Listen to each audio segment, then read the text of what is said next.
हम एक आज़ाद मुल्क के आज़ाद शहरी हैं या हमें गुलाम बना लिया गया है? क्योंकि खामोशी भी जुर्म को बढ़ावा देती है। छुट्टी सिर्फ इंसान ही नहीं लेते, कभी कभी यमराज भी छुट्टी पर चले जाते हैं। ये मजाक नहीं, एक तल्ख हकीकत है। क्योंकि अगर ऐसा ना होता तो 8 जनवरी 2026 को उत्तर प्रदेश के मेरठ में एक मां का कत्ल और उसकी बेटी का अगवा इतनी आसानी से नहीं हो पाता। कहा गया था कि जुर्म के बाद अगले चौराहे पर यमराज महाराज खड़े मिलेंगे, लेकिन वो नहीं मिले। सवाल यह है कि आखिर यमराज महाराज क्यों नहीं मिले? कि कानून प्रत्येक नागरिक को सुरक्षा प्रदान करेगा, लेकिन राह चलते हुए किसी बेटी के साथ अगर किसी ने छेड़छाड़ करके उसकी सुरक्षा में सेंध लगाने का कार्य करे क्या, तो अगले चौराहे पर उस सोहदे का इंतजार यमराज कर रहा होगा। उसको फिर यमराज के यहां भेजते से कोई रोक नहीं पाएगा। फिलहाल वीडियो को पूरी देखें, चैनल को सब्सक्राइब, फेसबुक पेज को फॉलो कर लें और मुमकिन हो तो न्यूज़ G24 की आर्थिक सहायता भी कीजिए ताकि हम आपकी आवाज़ और मजबूती से उठा सकें। लिंक डिस्क्रिप्शन में है। ये कोई फिल्मी कहानी नहीं है, ना ही ये कोई फर्जी स्क्रिप्ट है। ये 8 जनवरी 2026 की मेरठ उत्तर प्रदेश की एक हकीकी वारदात है। सुबह का वक्त था, खेत की पगडंडी थी। 20 साला रूबी अपनी 50 साला मां सुनीता के साथ खेत जा रही थी। इसी दौरान एक गाड़ी आकर रुकती है, दरवाजा खुलता है और चाकू निकलता है। खबरों के मुताबिक पारस राजपूत और उसका एक साथी रूबी को जबरदस्ती रोकने की कोशिश करते हैं। मां बेटी को बचाने के लिए सामने आती है और इसी लम्हे सुनीता का गला काट दिया जाता है। वो जमीन पर गिर जाती है, शदीद जख्मी हालत में अस्पताल ले जाई जाती है, जहां शाम 5 बजे उसके मौत की तस्दीक हो जाती है।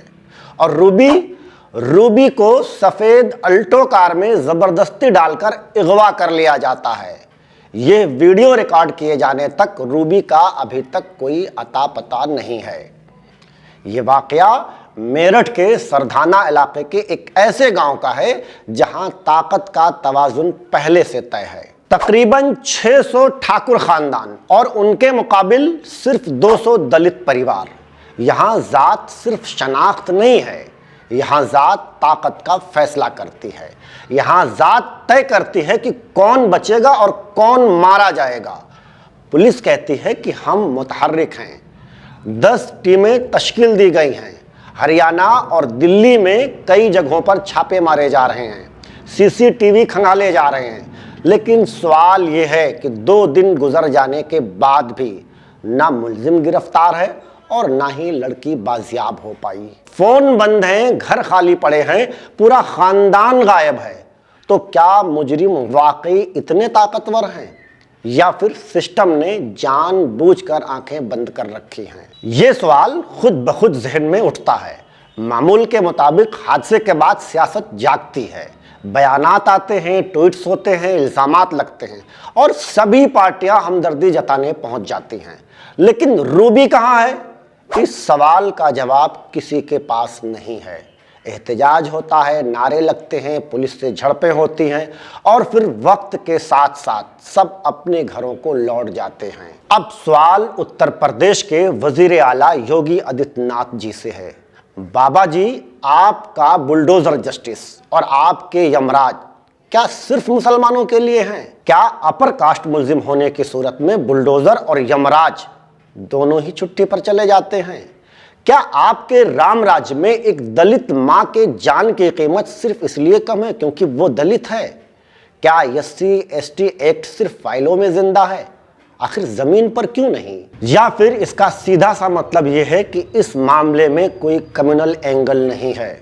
क्या इसीलिए ना बुलडोजर की घन गरज सुनाई दी और ना ही यमराज नजर आए? आज अगर दलित महफूज नहीं है और मुसलमानों के खिलाफ अत्याचार बढ़ रहा है तो परसों कौन महफूज रहेगा इस मुल्क में? अगर जवाब हाँ में है तो ये सिर्फ एक इंसान या एक दलित का कत्ल नहीं है, ये पूरे सिस्टम का कत्ल है। रूबी अब भी लापता है, एक बाप इंसाफ मांग रहा है, एक घर उजड़ चुका है। अगर आप खामोश रहे तो अगली बारी किसी और की भी हो सकती है और बहुत मुमकिन है कि अगला नंबर आपका ही हो।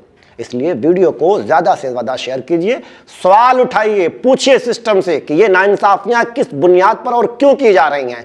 क्या हम एक आजाद मुल्क के आजाद शहरी हैं या हमें गुलाम बना लिया गया है? पूछिए सिस्टम से, क्योंकि खामोशी भी जुर्म को बढ़ावा देती है। हमें देखने के लिए आपका बहुत बहुत शुक्रिया